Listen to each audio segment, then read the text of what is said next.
ગુજરાતનો અત્યારે મેપ નથી કરવાનો, ખાલી ઇન્ડિયા વાળો કરવાનો. કાળો book page number 76. India agriculture. Since ancient time, agriculture has remained a prime economic activity of most of the people in India. Even today also, main support for Indian economy is agriculture. Agriculture is the important resource of India. આપણે કાલે વાત કરી હતી કે most of the population of India rely on agriculture. બરાબર. આપણે કાલે એક તમને ફાઇન્ડ કરવાનું કીધું હતું અત્યારે જે મૂવમેન્ટ ચાલી રહી છે એના ઉપર MSP કોઈ ગોતું શું છે MSP નું ફૂલ ફોર્મ શું થાય પેલા ઈ કહો તો મેક્સિમમ સેલિંગ પ્રાઇસ શું છે MSP અત્યારે કઈક રિવોલ્ટ ચાલે છે ને ફાર્મર્સ નો આની ઉપર MSP ઉપર શું છે MSP કઈ ખ્યાલ છે પ્રાઇસ બહુ વધારે છે એની માટે ના પ્રાઇસ વધારે એના માટે રિવોલ્ટ જ ચાલતા ના પ્રાઇસ બહુ ઓછા છે સેલિંગ કરવાનું પ્રાઇસ બહુ વધારે હતી તો ના એના ઉપર એક કઈ રિવોલ્ટ ઉભા થઈને હા એ એક રૂલ નવો આવ્યો કે પોતાના ક્રોપ બીજા સ્ટેટમાં જઈને વેચી શકે અથવા બીજા કોઈ પ્રાઇવેટ કંપનીઝને વેચી શકે. જો અત્યાર સુધી કેવું ચાલતું હતું ફાર્મર્સની જેટલી પણ પ્રોડક્ટ્સ હોય ને એને રેગ્યુલેટ કરવી પડે. શું કામ રેગ્યુલેટ કરવી પડે? માની લો કે જો કોઈ વસ્તુની માંગ વધારે હોય ને અને એનું સપ્લાય ઓછું હોય એટલે શું થાય? પ્રાઇસ વધે. બરાબર. હવે માની લો કે અત્યારે આપણે ઓનિયનના ભાવ બહુ વધારે શું કામ થાય છે? કારણ કે બધા એનો સ્ટોક કરીને મૂકી દે છે. ઓકે. એક એવો નિયમ આવ્યો હતો કે એસેન્શિયલ કોમોડિટીઝને સ્ટોક ના કરી શકાય. સ્ટોક મીન્સ ગોડાઉનમાં જમા ન કરી શકાય અને જો પકડાય એ વ્યક્તિ તો એનું લાયસન્સ રદ કરવામાં આવશે. બરાબર. એસેન્શિયલ કોમોડિટીઝ એટલે કેવી કોમોડિટીઝ કહેવાય? એસેન્શિયલ કોમોડિટીઝમાં કઈ કોમોડિટીઝ આવે જે રિક્વાયરમેન્ટ હોય ડે ટુ ડે લાઈફમાં. બરાબર. ઓનિયન છે, બરાબર, પોટેટોસ છે અને જેને આપણે સ્ટોર કરી શકાય એવી વસ્તુ. પછી જે વસ્તુ સ્ટોર જ નથી થતી એસેન્શિયલ કોમોડિટીમાં આવતી હોય તો એનો એની ઉપર કોઈ નિયમ લાગુ નથી પડતો. એક્ઝામ્પલ તરીકે શાકભાજી છે પણ ઘણા શાકભાજી તો અઠવાડિયા પૂરતું રાખી તો બગડી જશે પણ ડુંગળી ને બટેકા નહીં બગડે. બરાબર. તો એના ઉપર નિયમ આવેલો છે કે એસેન્શિયલ કોમોડિટીને તમે સ્ટોર ન કરી શકો. શું કામ એવો નિયમ આવ્યો છે? To regulate the price. નકર શું થતું પેલા બધા સ્ટોક કરી લે ડુંગળીનો પછી જોવે કે અછત આવી ત્યારે એ લોકો એને ઊંચા ભાવે વેચે. બરાબર. તો પ્રાઇસ કંટ્રોલ ન રહે. ઓકે. તો ગવર્નમેન્ટે એક નિયમ બનાવ્યો MSP નો. એમાં શું કીધું? એક નિયમ એક ભાવ નક્કી કરે કે આને આટલા જ ભાવમાં વેચવાનું. બરાબર. અને સેકન્ડ થિંગ એ ફાર્મર્સે એની જે પ્રોડક્ટ હોય ને એ મંડળી થ્રુ વેચવી પડે. માર્કેટિંગ યાર્ડ થ્રુ વેચવા જવું પડે. એટલે જેટલા પણ ફાર્મર્સ હશે સુરેન્દ્રનગરના એ બધા એની પ્રોડક્ટ લઈને ક્યાં આવશે? માર્કેટિંગ યાર્ડમાં. અને ત્યાંથી પછી બધાની વેચણી થાય. બરાબર. ભાવ નક્કી કરેલા ને એ પ્રમાણે. એટલે હવે જે નિયમ આવ્યો અત્યારે નવો એમાં ગવર્નમેન્ટ એવું કીધું કે ફાર્મર્સ પોતાની પ્રોડક્ટ બારોબાર વેચી શકે કોઈ કંપનીને ડાયરેક્ટ માર્કેટિંગ યાર્ડે આવવાની જરૂર નથી. તો એ સારું કહેવાય કે ખરાબ કહેવાય? સારું કહેવાય. એક રીતે જોવા જઈએ તો સારું કહેવાય પણ ફાર્મર્સ એમ સમજે છે કે એ ખરાબ કહેવાય. શું કામ એવું સમજે છે? સેકન્ડ થિંગ એક બીજો એક એવો નિયમ પણ આવ્યો કે જે પ્રાઇવેટ કંપનીઝ છે ને એ જનરલી એક લીગલ ડોક્યુમેન્ટ્સ બનાવે. માની લો કે કોઈ ફાર્મર છે ઓકે અને કોઈ કંપની છે. આપણે એક્ઝામ્પલ લઈ રિલાયન્સ સમજી લો. રિલાયન્સ ફ્રેશ ફ્રૂટ્સ ને વેજીટેબલ્સ ને આપે છે ને. હવે જનરલી એક એવો નિયમ છે કે કંપનીઝ છે ને ફાર્મર સાથે ટાઈઅપ કરી શકે અને ફાર્મર્સ જો ઈચ્છતો હોય તો એ કંપની સાથે ટાઈઅપ કરી શકે કે એની બધી પ્રોડક્ટ કંપની ખરીદી લેશે. એમાં પ્રોબ્લેમ શું થતો હતો? ફાર્મર્સ થોડાક અનએજ્યુકેટેડ હોય. બરાબર. બહુ ભણેલા ના હોય એટલે એમને એવી બીક છે કે આ કંપની અમારી પાસે એવું કંઈક ટાઈપ કરાવી લેશે કે અમારી આખી જમીન એમના નામે થઈ જશે. અથવા સેકન્ડ થિંગ એવો પણ બીક હોય કે આ કોન્ટ્રાક્ટ ફાર્મિંગ થઈ ગયો. કોન્ટ્રાક્ટ ફાર્મિંગમાં હું મારા રીતે ખેતી નહીં કરી શકું. કંપની કે એમ મારે કરવું પડશે. ફેંકી દેજે બહાર બેસી. કોન્ટ્રાક્ટ ફાર્મિંગમાં કેવું થાય કે કંપની જેમ કહે ને એમ કંપની તે એને બિયારણ આપે, કંપની તે એને ફર્ટિલાઇઝર્સ આપે. એ પ્રમાણે ફાર્મર એની પ્રોડક્ટ બનાવવાની અને પછી બજારમાં નહીં પણ કંપનીને જ વેચવાની અને ભાવ પણ કંપની ફિક્સ કરે. ખ્યાલ આવ્યો? તો આમાં ફાર્મરનો થોડોક લોસ જાય ને. આપણે સપોઝ ફાર્મર્સ હોય તો we will not engage in such activities. આપણને બીક લાગે કે આપણું ખેતર ને આપણી જ માલિકી હોવી જોઈએ, બીજાની માલિકી થઈ જશે આપણે. ઓકે. તો કોન્ટ્રાક્ટ ફાર્મિંગ પ્લસ MSP નીકળી જશે એટલે હવે કોઈ ભાવ ફિક્સ નહીં રહે. ડાયરેક્ટ વેચવા જઈએ તો MSP નો રહે ને. ખેડૂત ડાયરેક્ટ સપોઝ કોઈ મને કંપની 100 રૂપિયા આપે છે તો હું ડાયરેક્ટ ક્યાં વેચીશ? તો મંડળીના ભાવ જે છે એ ફિક્સ નહીં રહે. એ બધું અલગ થઈ જશે. તો ઘણા કેવું કરે મંડળીમાં જઈને સપોઝ 50 રૂપિયા લઈને કંપનીને 100 રૂપિયા વેચી દે, આવું બધું મિસગાઈડ થઈ શકે. ઓકે, તો ઘણા બધા પ્રોબ્લેમ છે, એના માટે ફાર્મર્સ જે છે એ લોકો પ્રોટેસ્ટ કરે છે. ખ્યાલ આવ્યો? તો એગ્રીકલ્ચર ઉપર આપણું India 60% of the income depends on the agriculture products. Okay, India is the એમ કહી શકાય કે વર્લ્ડ ની અંદર ફર્સ્ટ નંબર ઇન્ડિયાનો આવે એગ્રીકલ્ચર પ્રોડક્ટ્સ ને એક્સપોર્ટ. એની અંદર આપણે સૌથી વધારે ફોરેન એક્સચેન્જ જનરેટ કરીએ એગ્રીકલ્ચર થી. બરાબર? ગુજરાતની અંદર શું એક્સપોર્ટ થાય છે? બહુ સારું કોટન. એમાં જે સુરેન્દ્રનગરનું નામ આગળ પડતું આવે કોટન, ખાલી કોટનમાં જ આવશે, બાકી આખી બુકમાં સુરેન્દ્રનગરનું નામ એક જ વાર આવશે, કોટન. બરાબર? આવે છે બીજે ક્યાંય?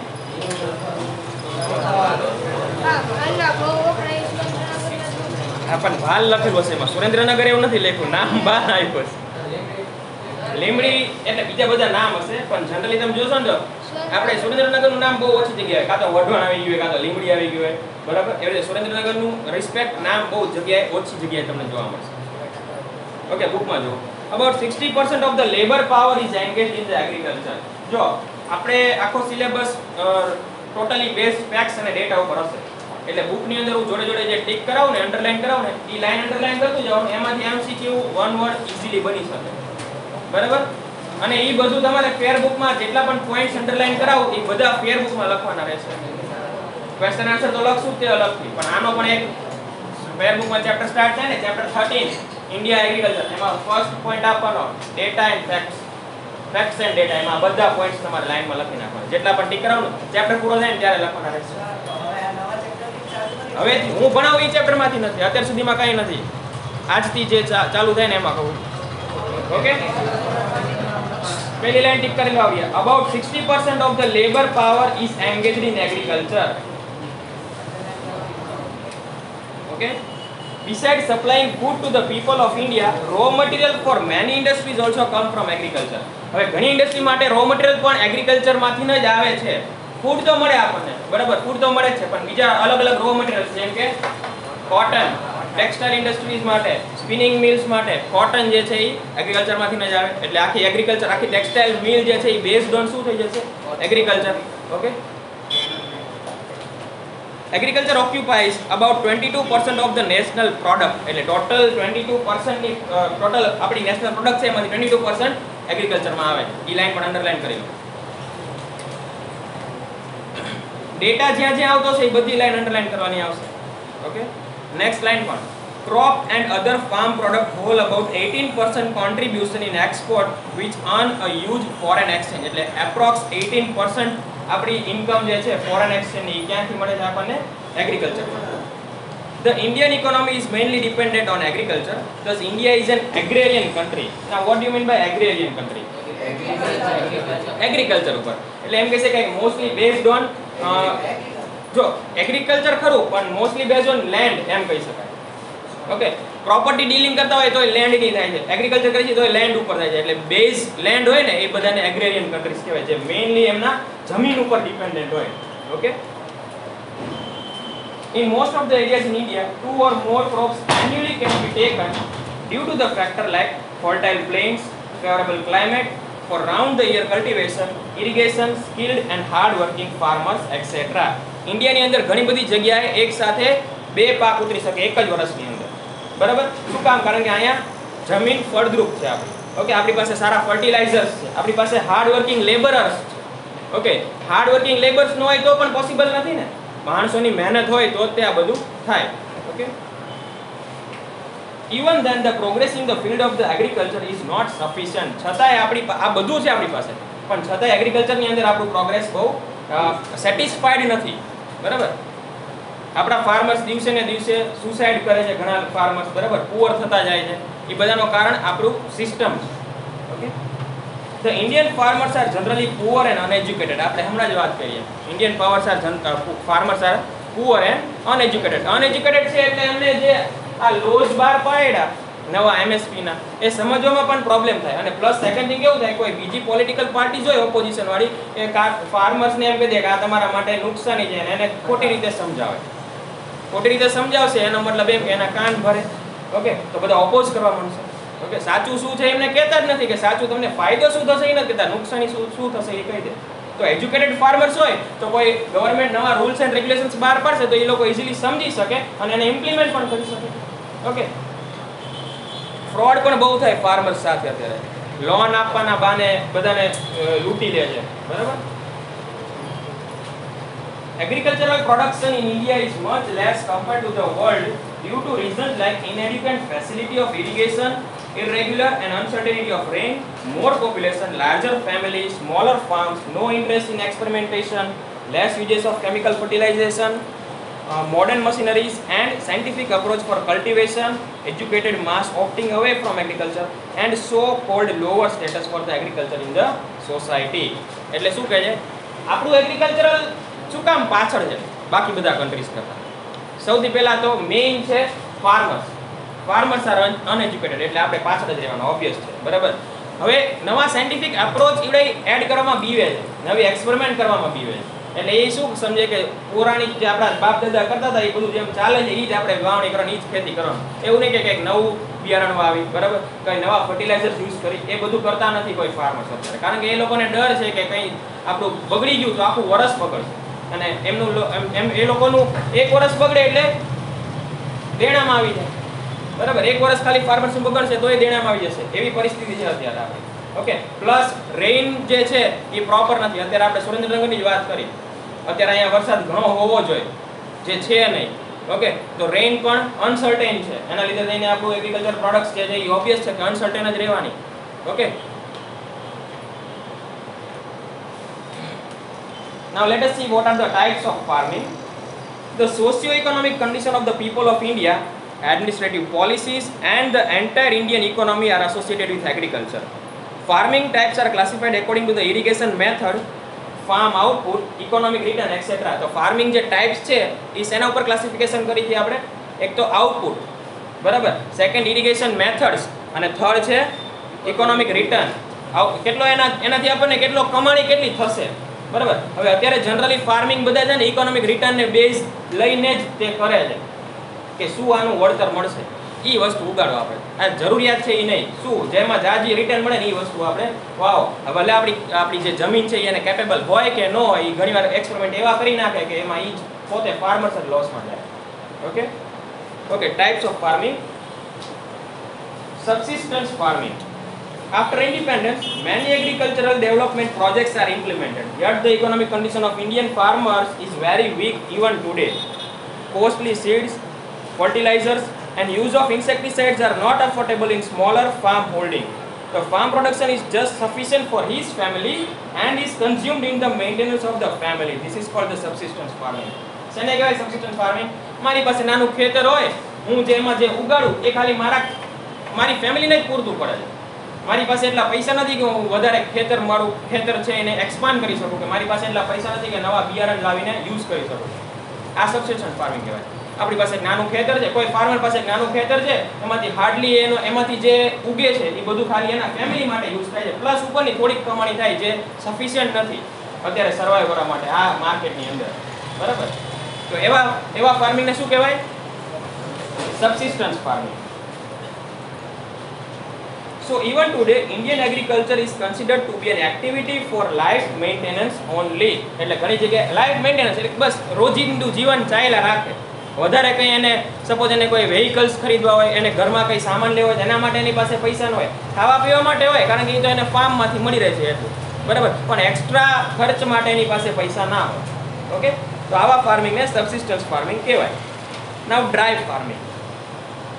Where the rainfall is inadequate, irrigation facilities are less there, farming is dependent only on rain. એવી જગ્યાએ જ્યાં રેઇનફોલ છે ને ઇનએડિક્વેટ હોય અને ઇરિગેશન ફેસિલિટી પણ ત્યાં કોઈ કેનાલ્સ ના નીકળતી, કોઈ રિવર્સ ના જતી હોય, બરાબર, વોટર સપ્લાય બહુ ઓછું હોય, એ જગ્યાએ ડ્રાય ફાર્મિંગ થાય. ડ્રાય ફાર્મિંગ મીન્સ ઓછા વરસાદમાં કેવું ફાર્મિંગ થાય ને એ બધું ડ્રાય ફાર્મિંગ કહેવાય. Only one crop is taken through the humidity accumulated within the land. એટલે ભેજ જે લાગ્યો હોય જમીનની અંદર, જે ભેજ હોય એ પાણીનો યુઝ કરીને ખાલી વર્ષમાં એક પાક ઉતારી શકાય. One crop can be cultivated. This is known as dry farming. Okay, તો એમાં કયા ક્રોપ્સ આવશે આ અંડરલાઈન કરી લો. Crops like jowar, millet and pulses which require less water are grown here. E line underline कर लो. Jowar, millet and pulses which require less water are grown here. A dry farming ના crops છે. In Gujarat, wheat and gram are grown in the humid soil after the monsoon is over. હવે dry farming monsoon પછી પણ continue કરી શકાય, કારણ કે એકવાર વરસાદ આવી ગયો પછી ભેજ આવી જશે માટીની અંદર, એટલે હ્યુમિડ સોઇલ બની જશે. હ્યુમિડ સોઇલ બની જાય એટલે આપણે એમાં ડ્રાય ફાર્મિંગ કરી શકીએ. તો ડ્રાય ફાર્મિંગમાં ગુજરાતની અંદર કયા બે ક્રોપ્સ થાય છે? wheat and grams. એ પણ અંડરલાઈન કરી લો. wheat and grams are grown in humid soil after monsoon is over in Gujarat. Clear? Dry farming. Next છે wet farming. Wet farming is carried out in the regions of heavy rain and adequate facilities for irrigation. એવી જગ્યાએ કે જ્યાં પાણીની પણ સારી સુવિધા હોય પ્લસ રેઇન પણ સારો એવો થતો હોય થ્રુઆઉટ ધ યર, એવી જગ્યાએ વેટ ફાર્મિંગ થાય છે. If there is no rainfall or if it is insufficient, more than one crop is taken with the help of irrigation. એટલે જો વરસાદ ન આવે તો કેનાલ્સ ને એનાથી જે પાણી પહોંચતું હોય એનાથી સેકન્ડ આપણે બીજો ક્રોપ કલ્ટિવેટ કરી શકીએ. Okay, wherein paddy, sugarcane, cotton, wheat and vegetables are grown. એટલે સેકન્ડ પાર્ટ માટે બીજા આ બધા ક્રોપ્સ ને આપણે કલ્ટિવેટ કરી શકાય. અંડરલાઈન કરી લો. વેટ ફાર્મિંગ માં કયા કયા ક્રોપ્સ આવશે? paddy, sugarcane, cotton, wheat and vegetables. paddy એટલે શું? રાઈસ ફિલ્ડ્સ હોય ને એને પેડી કહેવાય. બરાબર છે ને? આમ સ્ટેપ વાઇઝ આપેલા હોય રાઈસ ના ફિલ્ડ, એમાં પાણી ભરેલું આમ સ્ટેપ વાઇઝ હોય. પછી ઉપરથી એક પાણીનો જે પાણી અહીંથી કાઢે એ બીજા ફિલ્ડમાં આવે, પછી ત્યાંથી કાઢે એ ત્રીજા ફિલ્ડમાં આવે, એટલે સ્ટેપમાં ગોઠવેલા હોય. બરાબર? આમાં ફોટો આપેલો છે પાછળ ક્યાંક, પાછળ આપેલું જો પેડી કલ્ટિવેશન્સ નેક્સ્ટ પેજમાં જ છે. બરાબર? રાઈસનું એવી રીતે કલ્ટિવેશન્સ થાય. પાણીમાં ડૂબેલા હોય એમાં એડિક્વેન્ટ વોટર સપ્લાય જોઈએ. એમાં ડ્રાય ફાર્મિંગ નો ચાલે. રાઈસ કલ્ટિવેટ કરવા હોય તો ડ્રાય ફાર્મિંગ નહીં ચાલે. Okay, next shifting agriculture or zoom agriculture. Here forests are burned and cleared and farming is carried out there. Shifting agriculture એટલે કેવું?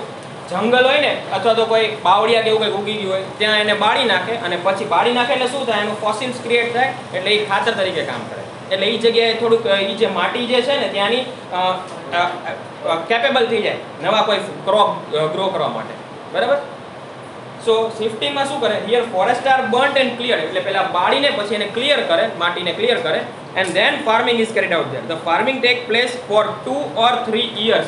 2 થી 3 વર્ષ સુધી તમે ઈ જમીનમાં ફાર્મિંગ કરી શકો.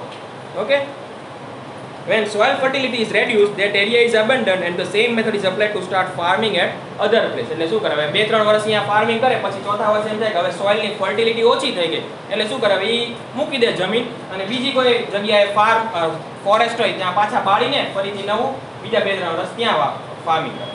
બરાબર? તો આ મેથડ છે ને એ બહુ સારી મેથડ ન કહેવાય. આ પોલ્યુશન બહુ કરે બાળવા માટે. બરાબર? અને સેકન્ડ થિંગ, ફોરેસ્ટને કટ કરી નાખી એટલે ઓબ્વિયસ છે કે એમથી પોલ્યુશન વધશે. બરાબર? રેન ઓછો થઈ જશે.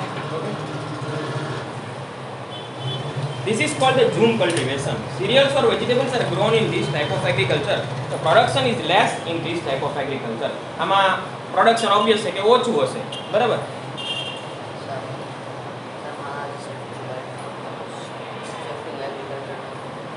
શું ઉભો થયો? નો સમજા? જો શિફ્ટિંગ એગ્રીકલ્ચર એટલે એવું એગ્રીકલ્ચર જનરલી છે ને, આ એગ્રીકલ્ચર કોઈ ફાર્મર્સ પણ આદિવાસી વધારે કરે, જે ફોરેસ્ટની અંદર રહેતા હોય ને બધા અલગ અલગ ટ્રાઇબ્સ, એ લોકો જનરલી આ એગ્રીકલ્ચરમાં વધારે ઇન્વોલ્વ હોય. એ શું કરે? કોઈ એક જગ્યાએ જોવે પહેલા, બરાબર, ત્યાં થોડાક એવા ટ્રીઝ હોય તો એને સાફ કરવા માટે શું કરે? પહેલા બાળી નાખે. બાળીને એટલે જે એનો ફોસિલ્સ પડશે એનાથી જમીન જે છે એ ખાતર કેવી રીતે બને? Remains of the plants and animals, એનાથી જ ખાતર બને ને. તો એવી જગ્યાએ બાળીને એટલે થોડી વાર રહેવા દેશે, પછી એને સાફ કરી નાખે અને પછી ત્યાં એગ્રીકલ્ચર સ્ટાર્ટ કરે. એટલે એ જગ્યાએ ફર્ટિલિટી, સોઇલની ફર્ટિલિટી બનાવે એ લોકો ટ્રીને બાળીને. એટલે સોઇલની ફર્ટિલિટી બની ગઈ. પણ એ ફર્ટિલિટી કેટલા ટાઈમ માટે રહેશે? 2 થી 3 વર્ષ. 2 થી 3 વર્ષ ત્યાં જેટલા પણ તમારે એગ્રીકલ્ચર કરવું એ કરીને પછી એની ફર્ટિલિટી ઓછી થઈ જશે, એટલે શું કરશે? આ સેમ પ્રોસેસ બીજા કોઈ સેક્ટર માટે યુઝ કરશે. પછી બાજુનું બીજું મેદાન લઈ લે, ત્યાં બાળી નાખે, ફરીથી ત્યાં કલ્ટિવેટ કરે. હા, રાખ પડે ને છે એનાથી એસિડ છે એ બધું ખાતરનું કામ કરે. Now fifth, plantation agriculture. This is a special type of agriculture. Here rubber, tea, coffee, cocoa, coconut, apple, mango, orange, grapes, amla, lemon, kharek, etc. are reared with great care. Please underline this line.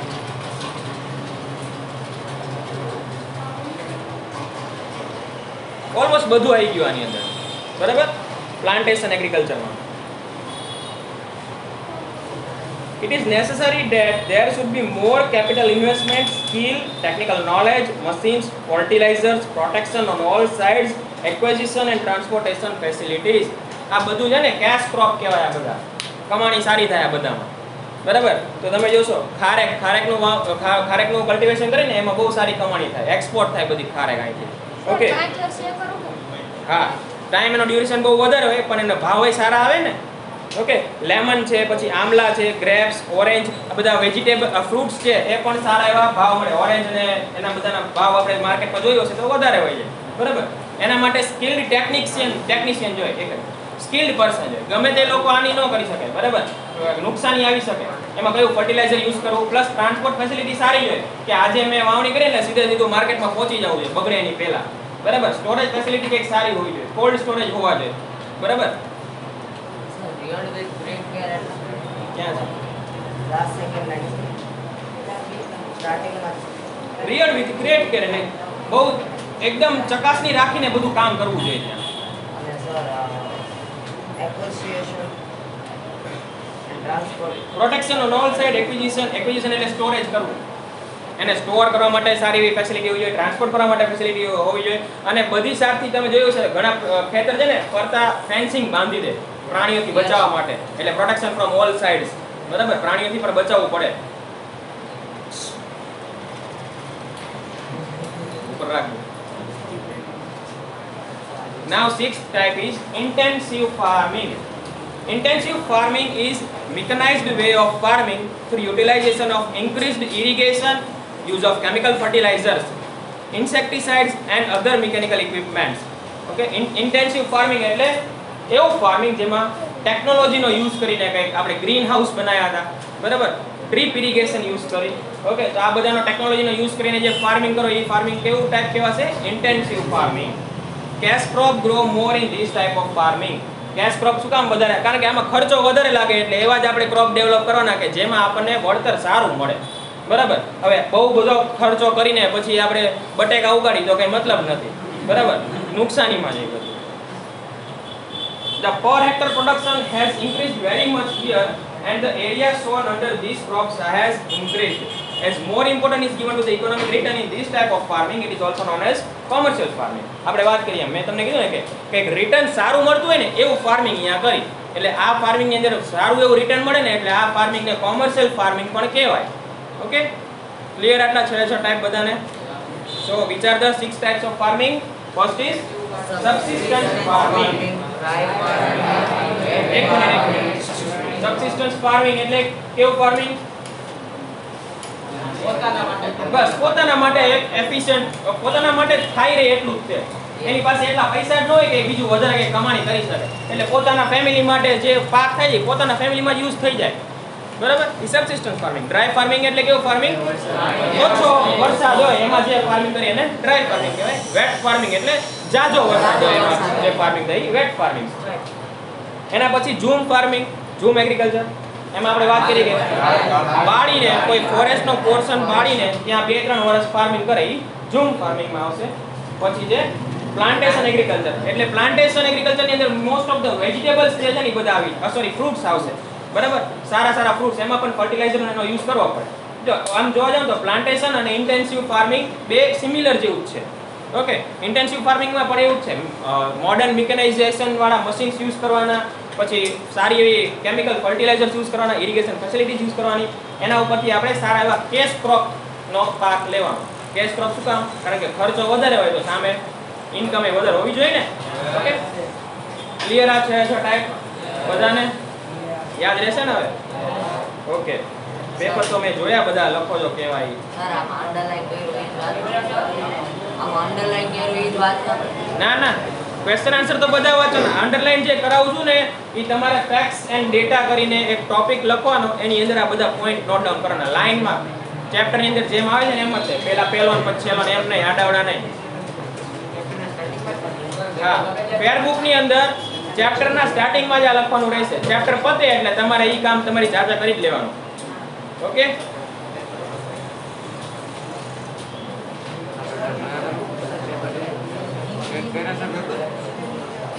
A division ના છે. હા, B division છે.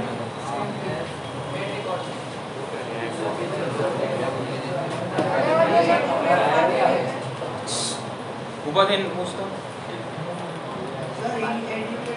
ક્યાં વાંચ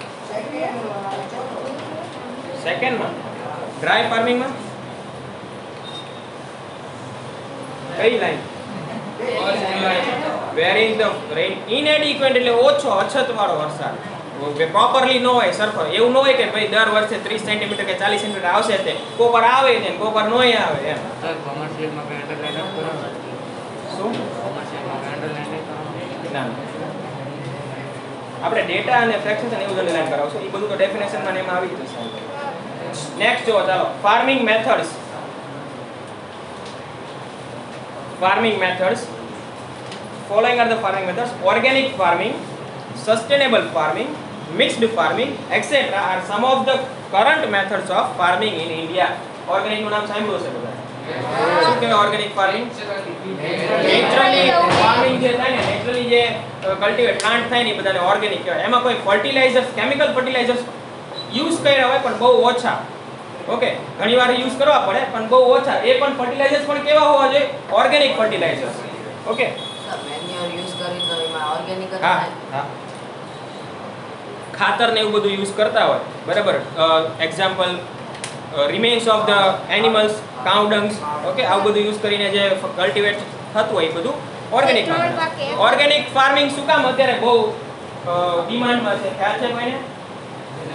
ઓલા બધા ફાર્મિંગમાં છે ને હવે એવું કહેવા માંડ્યા છે કે ઇન્જેક્શન મારેલા આવે, પછી સેક્રિન ઘણા તરબૂચ હોય તો કે ઇન્જેક્શન મારેલા. મીન શું કરે એમાં? એને મીઠું કરવા માટે કંઈક તો કરતા હશે અને એ આપણા શરીરને નુકસાની કરે બરાબર. કોઈ કેમિકલ ફર્ટિલાઇઝર્સ યુઝ કરતા હોય, ઇન્સેક્ટિસાઇડ યુઝ કરતા હોય તો એ પણ આપણા શરીરની અંદર કંઈક ને કંઈક તો નુકસાન કરતું જ હશે ને. ઓકે, તો ઓર્ગેનિક ફાર્મિંગમાં એવું કંઈ યુઝ નથી કરતા એટલે ઓર્ગેનિક ફાર્મિંગ જે છે એ અત્યારે વધારે ડિમાન્ડમાં છે. પ્લસ ઓર્ગેનિક ફાર્મિંગનું ભાવ વધારે ઓલા કરતા. સાદું કોઈ ફ્રૂટ હોય ને એમ કે ઓર્ગેનિક. હવે અત્યારે તો માર્કેટમાં એવું થાય છે કે ઓર્ગેનિક ન હોય પણ એમ કહે દે ઓર્ગેનિક છે, ભાવ વધારે લેવા માટે બરાબર. જો આપણે ઓર્ગેનિક ફાર્મિંગ એટલે શું? The rate at which the chemical fertilizers and insecticide are used, the destructive effect of this chemical is also felt. એટલે અત્યારે જે આપણે છે ને કેમિકલ ફર્ટિલાઇઝર્સ એવું બધું તો બનાવી નાખ્યું કે આનાથી પાક સારો થાય, આનાથી પાક સારો થાય, બધું યુઝ થવા માંડ્યું. પણ આ જે બહુ એક્સટેન્સિવલી યુઝ થવા માંડ્યું ને એના પરથી આપણને સાઇડ ઇફેક્ટ પણ એની ખબર પડી કે આ બહુ એક્સટેન્સિવલી યુઝ થાય છે એટલે આપણા બોડીને પણ કંઈક હાર્મ કરે છે. Okay, sir due to the presence of these chemicals and insecticides in grain, vegetables and fruits, it has affected adversely the hygiene of the people. આપણા હાઇજીન ની ઉપર અસર કરે છે આ બધું કેમિકલ ફર્ટિલાઇઝર્સ. ઓકે, માણસો માંદા પડવા માંડે છે. પહેલા એવું નહોતું થતું. હવે ઘણીવાર એવું તમે કોક દ્રાક્ષ કેવી કંઈક ખરાબ આવી ગઈ ને તમે ખાઓ ને તો બીજા દિવસે ગળું પણ પકડાઈ જાય છે બરાબર. નગર કોઈ દિવસ સાંભળ્યું છે કે આપણે અત્યાર સુધી કે ફ્રૂટ્સ ખાવાથી કોઈ દિવસ માણસની તબિયત બગડી? જનરલી ફ્રૂટ્સ તો હેલ્થ સુધારે બરાબર, પણ આ કેમિકલ ફર્ટિલાઇઝર્સ ને આ બધું યુઝ કરવા લાગ્યા એટલે આ બધું આપણા એડવર્સ ઇફેક્ટ આપણા બોડી ઉપર પડવા લાગી છે. Okay, more damage is caused to environment, plus environment ને પણ ડેમેજ છે.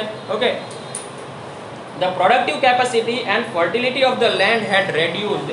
કેમિકલ ફર્ટિલાઇઝર નો યુઝ કરો ને એટલે તમારા લેન્ડ ની પ્રોડક્ટિવ કેપેસિટી ઓછી થઈ જાય. કેવી રીતે? કે આજે કંઈક સારો જો સોઇલ ની ફર્ટિલિટી હોય ને ઓછી થતી જાય. એક જેમ પાક અલગ અલગ બનાવતા કરતા જઈને અલગ અલગ વસ્તુ આવીને આવે બરાબર. તમે ઇન્ડિગો રિવોલ્ટ નું નામ સાંભળ્યું છે? ઇન્ડિયાની અંદર ઇન્ડિગો રિવોલ્ટ થયો હતો બરાબર. શું છે ઇન્ડિગો રિવોલ્ટ? એ ખ્યાલ છે? અને એની સામે રિવોલ્ટ શું કામ થયો હતો? જો વેસ્ટ બેંગાલ સાઈડની જે લેન્ડ રહી ને આપણી બરાબર, ડેલ્ટાસ ઓફ ગંગા. ઓકે, આ બધી જગ્યાએ ઇન્ડિગો પાક સારો થાય. ઇન્ડિગો પ્લાન્ટ આવે એમાંથી શું બને? ઇન્ડિગો પ્લાન્ટ માંથી શું બને? ઇન્ડિગો ડાય બને. કપડાને રંગવા માટેની જે કલર આવે ને ઇન્ડિગો કલર બરાબર, ડાર્ક બ્લુ જેવો કલર કહેવાય. બરાબર, આ બેન્ચ ને છે ને એવો ગળી જેવો. ઓકે, તો ડાર્ક બ્લુ કલર પહેલા તો પહેલા છે ને કેમિકલી કલર્સ નહોતા બનાવતા. તો બ્રિટિશર્સ અહીંયા આવીને શું કરતા હતા, બધા ફાર્મરની સાથે કોન્ટ્રાક્ટ કરી લે. એમને ફરજિયાત ઇન્ડિગો ઉગાડવાનું કે તમે ફરજિયાત ઇન્ડિગો ઉગાડવાનું બધાને કહેતા. પહેલા તો શું કે તમને ડબલ ભાવ આપશું. તો ફાર્મર્સને તો સારું લાગે, બીકોઝ ફાર્મર્સ આર અનએજ્યુકેટેડ, એટલે એમને તો સારું લાગે ને કે હાલો ડબલ ભાવ મળે છે તો આપણે ઇન્ડિગો કલ્ટિવેટ કરી દઈએ. પણ ઇન્ડિગો કલ્ટિવેટ કરવાનો મેઇન ડ્રોબેક એ છે કે 3-4 વર્ષ ઇન્ડિગો એમ કલ્ટિવેટ કરો ને એટલે જમીન આખી બંજર થઈ જાય. પછી ત્યાં નવો કઈ પાક જ ન આવે. એ બ્રિટિશર્સને ખબર હતી, આપણા ઇન્ડિયન્સ નહોતી ખબર. પણ 4 વર્ષ સુધી ઇન્ડિગો કલ્ટિવેટ કર્યું, ડબલ ભાવ આપ્યા, પછી ફાર્મરને ખબર પડી આ તો મારી જમીન તો બંજર થઈ ગઈ, અહીંયા કાંઈ નહીં ઉગે. એટલે બધી સોઇલની જે ફર્ટિલિટી હતી ને ઇન્ડિગો પ્લાન્ટ બધી એબ્ઝોર્બ કરી લે.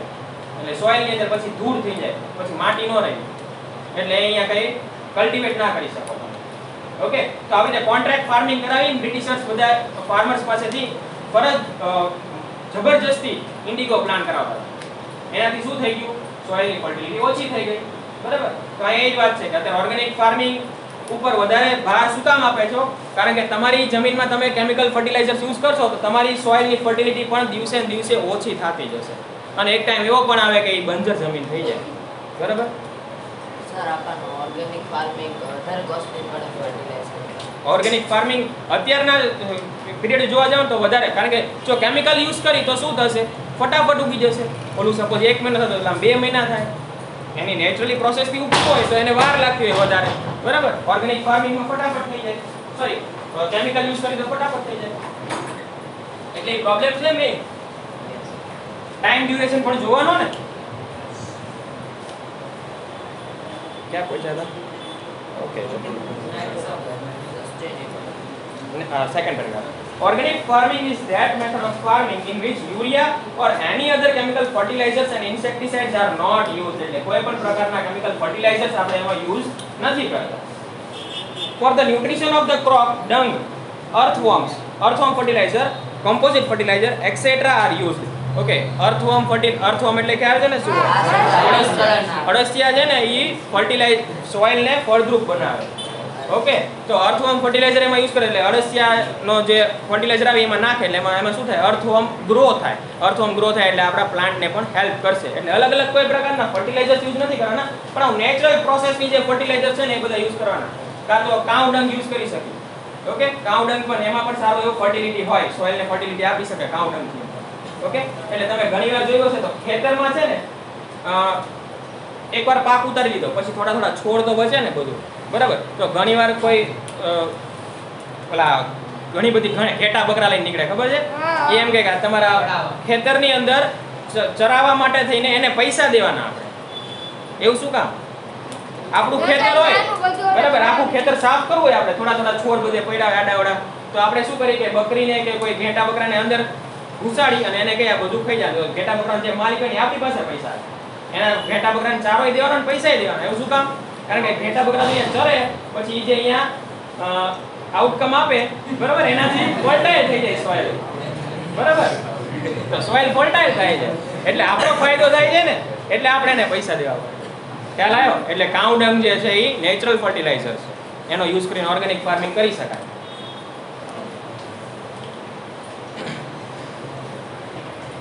For the nutrition of the crop, okay, now cow urine, neem solvent, buttermilk, છાશનો પણ યુઝ કરી શકાય. બટરમિલ્ક ની અંદર પણ એવા એલિમેન્ટ્સ છે જે સોઇલ ને ફર્ટાઇલ બનાવી શકે. બરાબર, બટરમિલ્ક નો પણ યુઝ થાય છે. etc. are used for the protection of the crop. The organic products are full of nutrition. Organic products are full of nutrition. કારણ કે આમાં કોઈ કેમિકલ ફર્ટિલાઇઝર્સ નથી એટલે કોઈ સાઇડ ઇફેક્ટ પણ નહીં થાય. Okay, they contain natural taste, sweetness and fragrance. There are minerals, vitamins and life energizing element in these crops. તમારું આયુષ્ય પણ વધારી શકે. Okay, nowadays organic farm products are more in demand, so the farmer also get a good return. Organic farming અત્યારે આપણે કીધું ને માર્કેટમાં ડિમાન્ડમાં છે એટલે ફાર્મર્સને પણ એમાં સારું એવું રિટર્ન મળે. ક્લિયર? આ ઓર્ગેનિક ફાર્મિંગ બધાને. એના પછી નેક્સ્ટ છે sustainable farming. In order to see that the soil fertility is retained for a longer time, care is taken for crop rotation. આપણે કીધું કે એક જ પ્રકારનું ક્રોપ તમે કન્ટિન્યુઅસલી કલ્ટિવેટ કરો ને કોઈ એક લેન્ડ ઉપર તો એ લેન્ડની ફર્ટિલિટી ઓછી થઈ જાય. એટલે પહેલા શું કરે, પહેલા ઘઉં ઉગાડે, પછી બીજા સિઝનમાં કંઈક બીજું ઉગાડે, ત્રીજી સિઝનમાં કંઈક ત્રીજું લે, બરાબર. એટલે રિપીટેશન કરો ને તો સોઇલની ફર્ટિલિટી ઓછી થઈ જાય. પણ અલગ અલગ ઓલ્ટરનેટિવલી કોઈ અલગ અલગ ક્રોપ્સ તમે કરો ને તો એનાથી તમારી સોઇલની ફર્ટિલિટી લાંબા ટાઈમ સુધી રિટેઇન્ડ રહે, બરાબર. ઓછી તો થાય જ તે, પણ લાંબા ટાઈમ સુધી ચાલે. Use of chemical fertilizers only when necessary. જ્યારે જરૂર હોય તો જ તે કેમિકલ ફર્ટિલાઇઝરનો યુઝ કરવાનો. Use of biotic control for insect and harvest water conservation.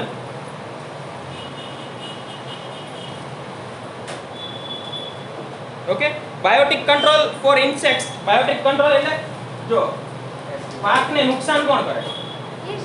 Insects કરે, બરાબર. તો ઇન્સેક્ટ્સ ને મારવા માટે કઈ દવા છાંટવી પડે તો use of biotic control whenever necessary. એટલે બહુ ઇન્ટેન્સિવ લાગે કે હવે છાંટવી પડશે તો જ છાંટવાની.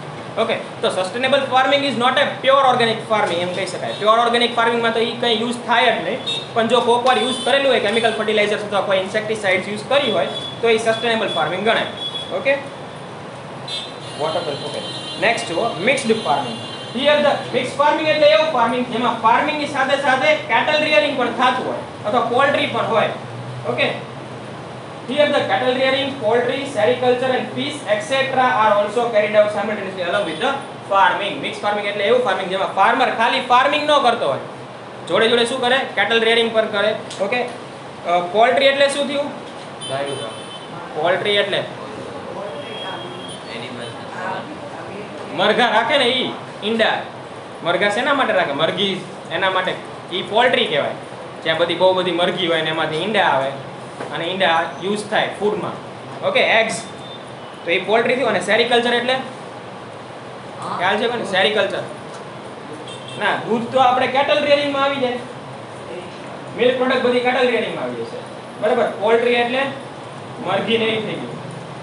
સેરિકલ્ચર એટલે સિલ્ક બનાવે, સિલ્કના કીડા હોય ને, ઓકે, સિલ્ક બનાવે, એ સેરિકલ્ચર એવી પ્રોસેસ કહેવાય જેમાં સિલ્ક ડેવલપ કરે. ઓકે, તો જેમ આપણે કોટન આવે ને એવું સિલ્કનું પહેલા બને, પછી એમાંથી સિલ્કનો દોરો બને ને એમાંથી સિલ્ક મટીરિયલ બને, બરાબર. જેમ કોટનમાંથી કોટન દોરો બને ને કોટનમાંથી કોટનના કપડાં બને, એવી જ રીતે સિલ્કના પણ પ્લાન્ટેશન થાય, બરાબર. ના, પ્લાન્ટ નો હોય, એ કીડા હોય, એના સિલ્કના કીડા હોય જે સિલ્ક વોર્મ્સ હોય જે બનાવતા હોય સિલ્કના. એવા રૂ જેવા બને. આપણે કેમ રૂ કેવું હોય, કોટન કેવું હોય, એવું જ સિલ્ક બને, બરાબર. અને ફિશરી તો ખ્યાલ છે, etc are also carried out simultaneously along with the farming. So these are the three types of farming based on the method of farming. Okay, method નો method wise એને ડિસ્ટ્રીબ્યુટ કરીને તો ત્રણ ટાઈપમાં થાય. ફર્સ્ટ છે ઓર્ગેનિક, સેકન્ડ છે sustainable and third is mixed farming. Now let us see what are the agriculture products of India. India ની અંદર કયા કયા agriculture products થાય છે. As per the season, the agriculture crops of India can be grouped into three categories. First is kharif crop, rabi crop and zaid crop. Okay, kharif crop are generally taken in monsoon season, rabi crop are generally taken in winter season and zaid crops are generally taken in summer season. ઉપરમાં છે ને tick કરવા માટે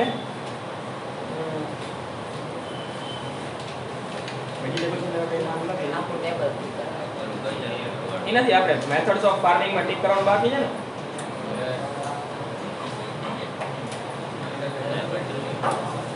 okay, organic farming ની અંદર જો second પેરેગ્રાફમાં for the nutrition of the crop dung, earthworm fertilizer, composite fertilizer etc are used. પછી કામ યુરિન, નીમ સોલન્ટ અને બટરમિલ્ક etc are used for the protection of the crops. એટલે ઇન્સેક્ટિસાઇડ્સ માં કામ યુરિન, નીમ સોલવન્ટ અને બટરમિલ્ક યુઝ થાય અને ફર્ટિલાઇઝર્સ તરીકે અર્થવોર્મ ફર્ટિલાઇઝર અને ડંગ અને composite fertilizer use. Okay, yes. ઈ ટિક કરી નાખજો બે લાઈન. સસ્ટેનેબલ. હા, તમારે એક જ પોઈન્ટમાં લખી નાખો. સસ્ટેનેબલમાં કોઈ એવી છે નહીં ટિક કરવા માટે. અને મિક્સ ફાર્મિંગમાં લખીને એક ટિક કરી નાખો. Cattle rearing, poultry, sericulture and fisheries etc are also carried out simultaneously with the farming. તમારે આગળ લખવાનું હો મિક્સ્ડ ફાર્મિંગ એમ ડાયરેક્ટ નો લખ નાખતા નકર ખબર જ નહીં પડે શેનો પોઈન્ટ છે શું છે. થઈ ગયું ટીપ? ઓકે. ખરીફ રેબી ઝેડ ક્રોપ. હવે જોઈએ કયા કયા ક્રોપ જે છે ઇન્ડિયાની અંદર ઉગે છે. ખરીફ ક્રોપમાં જો crops which are taken during rainy season are called kharif crop. એવા crops જે rainy season માં કલ્ટિવેટ થાય એને kharif crop કહેવાય. Time for this crop is from June July to October November. June July October November વરસાદની season monsoon season હોય એ જ time છે. Okay, from June July to October November. એમાં કયા કયા ક્રોપ્સ આવે તો પેડી, maize, jowar, millet, cotton, till, groundnut, mung, malt, etc. are the kharif crops. જો આ બધાના નામ લિસ્ટ આઉટ કરતા હોજો, ગુજરાતી નામ પણ ગોતતા હોજો. બરાબર, આપણે એવું થાય ઘણીવાર જોયું હોય પણ ખબર ન હોય આને આ કહેવાય ઇંગ્લિશમાં. બરાબર, મસ્ટર્ડ એટલે શું થાય?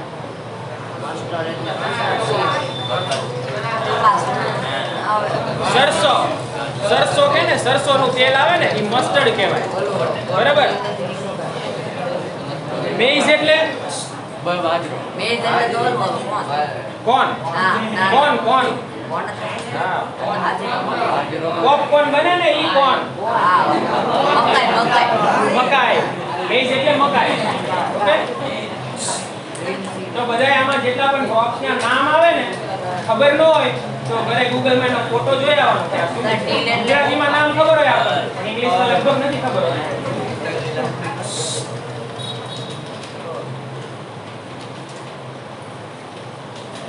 Rabi crops, that are the winter crops. Crops which are taken during winter are called the Rabi crops. Time for this crop is from October November to March April.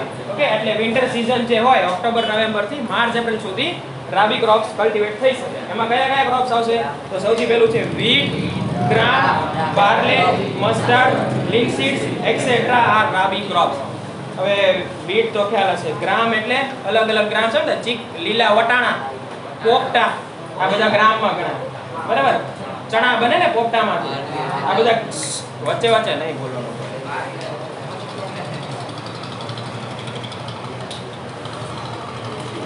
બાર્લે, બાર્લે એટલે જવ. મસ્ટાર્ડ એટલે સરસો કીધું એમ. લિનસીડ એટલે અળસી. ઓકે, લિનસીડ અળસી જોઈ છે ને બધા મુખવાસમાં ખાઈ છે આપણે ઘણી બધી. લિનસીડ એટલે અળસી, એમાંથી તેલ પણ નીકળે ઘણી જગ્યાએ. Okay, etcetera are the rabi crops. Zade crops. Zade are also known as the summer crops. Crops which are grown during the summer are called the zade crop. Time for this crop is from March to June. એટલું બાકી બરાબર ને, summer season March થી જૂન. એમાં કયા કયા crops આવશે તો paddy, maize, groundnut, til, millet and fruits like watermelon, cucumber, muskmelon etcetera are zaid crops. તમારે જોઈવાનું કે અત્યારે આપણે સમર સીઝન ચાલે છે તો વધારે માર્કેટમાં શું મળતું હશે એ બધા ઝેડ ક્રોપ્સમાં આવશે. ઓકે, સમરમાં આ ફ્રૂટ્સ આવી ગયા ને, આમાં ફ્રૂટ્સ લખેલું છે ને બધા આવી ગયા. સર સમર લખ્યું તો એટલે અહીંયા કેમ ઓલું નથી લખ્યું કેરી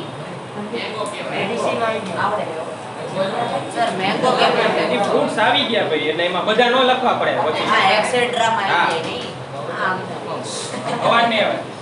next major agricultural crops. Due to the diversities in geographical condition, climate. ઓય લેક્ચર પતી ગયો તો શું વચ્ચે વચ્ચે અવાજ કરો? કમેન્ટ કોઈ પાસ કરવાની નથી, કોઈ સ્માર્ટનેસ દેખાડવાની નથી ક્લાસમાં. પેપરમાં બતાશે સ્માર્ટનેસ પછી. Due to diversities in geographical condition, diversities નો મતલબ diversities વિવિધતા. બરાબર. Due to the diversities in geographical condition, climate, variety of land, the amount of rainfall, etc., different crops are grown in different parts of India. આપણને ખબર છે India is a diversified by geographical conditions. એટલે તમે જોશો તો કાશ્મીરમાં ઠંડી બહુ વધારે પડે, ગુજરાતની અંદર ગરમી વધારે પડે છે. બરાબર, એવી રીતે જ્યાં અલગ અલગ લોકેશન ઉપર અલગ અલગ કન્ડિશન્સ છે બધી.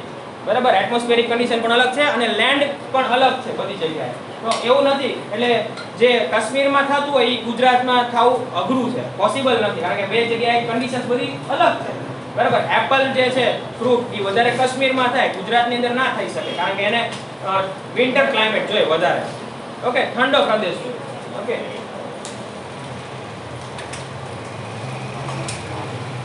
Okay. Major agriculture products of India.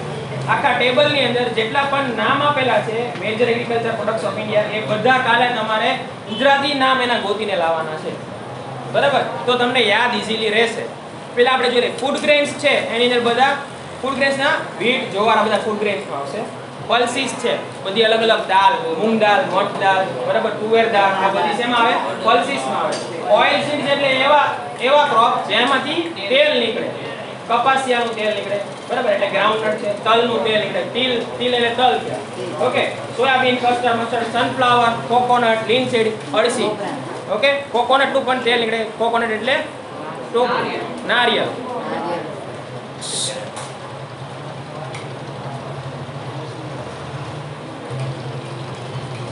Cache crops. Cache crop આપણે હમણાં વાત કરીએ. કેશ ક્રોપ એટલે એવા ક્રોપ જેમાં કમાણી સારી થતી હોય ને બધા કેશ ક્રોપમાં આવે. બરાબર, કોટનમાં કમાણી સારી થાય. ઓકે, કારણ કે એમાંથી કપડું બને અને કપડું માર્કેટ બહુ મોટું ટેક્સટાઇલ માર્કેટ. ઓકે, પછી કોન્ડિમેન્ટ્સ એટલે શું? મરી મસાલા. બધા જે મરી મસાલામાં યુઝ થાય ને બધા કોન્ડિમેન્ટ્સમાં આવશે. ફ્રૂટ્સ અને વેજીટેબલ્સ આ બધું ખ્યાલ છે. ઓકે, તો આ ડિવિઝનની અંદર જેટલા પણ નામ આપેલા છે બધાના ગુજરાતી નામ કાલે ગોતીને લાવજો. ઓકે, ખબર હોવી જોઈએ શું છે. બરાબર, હવે કોઈ કેમ કે મિલેટ્સ, તો પછી ઘણી વિચારમાં થાય મિલેટ્સ એટલે શું. ઓકે, ક્લિયર આઈ સુધી બધાને? We will continue in next lesson. I